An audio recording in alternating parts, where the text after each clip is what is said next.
Budget 2026 में 8वें वेतन आयोग को लेकर कोई साफ घोषणा नहीं की गई। इससे केंद्र कर्मचारियों की उम्मीद को झटका लगा है। बजट से पहले माना जा रहा था कि सरकार इस साल 8वें वेतन आयोग को लागू कर सकती है, लेकिन वित्त मंत्री ने अपने भाषण में इस पर सीधे तौर पर कुछ नहीं कहा। सरकार ने बजट में अपने खर्च का पूरा ब्यौरा दिया और इसमें कर्मचारियों की सैलरी और पेंशन से जुड़े खर्च भी शामिल है। वित्तीय वर्ष 2026-27 के लिए यह खर्च 8,24,01,14 करोड़ रुपए रखा गया है। पिछले साल यह 7,82,07,01 करोड़ रुपए था, यानी खर्च में करीब 41,413 करोड़ रुपए की बढ़ोतरी हुई है।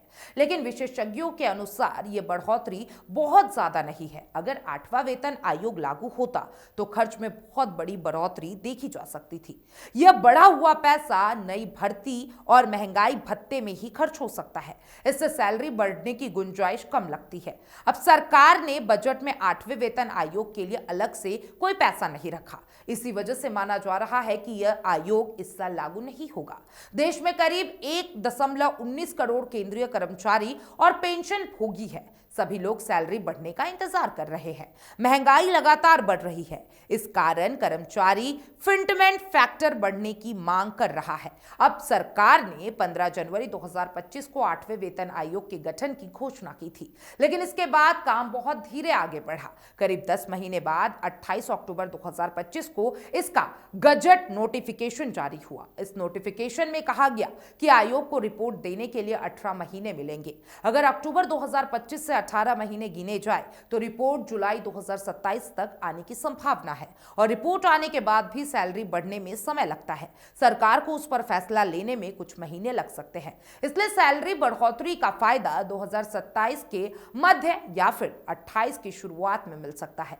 बजट 2026 के आंकड़े भी यही संकेत दे रहे हैं। इस साल सैलरी बढ़ने की संभावना कम है। अब उम्मीद की जा रही है कि बजट 2027 में 8वें वेतन आयोग को लेकर कुछ बड़ा ऐलान हो सकता है। फिलहाल केंद्रीय कर्मचारियों को थोड़ा और इंतजार करना पड़ सकता है। अब आप क्या सोचते हैं इस साल के बजट के बारे में? देखिए, कई लोगों का साफ तौर पे कहना है कि ये बजट बिल्कुल अच्छा नहीं है। उनका इस बजट में कुछ भी फायदा नहीं है। और कुछ लोगों का कहना है, या फिर कह सकते हैं एनडीए और बीजेपी का कहना है, कि यह बजट लोगों की भलाई के लिए है और किसान, महिलाओं और युवाओं के लिए काफी लाभकारी बजट है। अब आप क्या कहते हैं? क्योंकि देखिए, साफ तौर पे मल्लिकार्जुन खड़गे ने इस बजट को लेकर कह दिया कि अब मोदी जी के सारे आइडियाज खत्म हो चुके हैं। अब मोदी जी के पास नया कुछ और नहीं बचा है।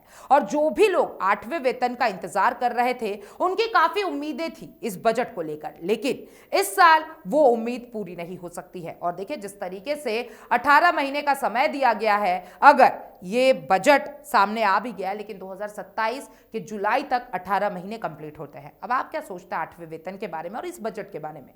कमेंट बॉक्स में अपनी राय जरूर दीजिएगा और तमाम ऐसे अपडेट्स के लिए एफएम न्यूज के साथ बने रहें।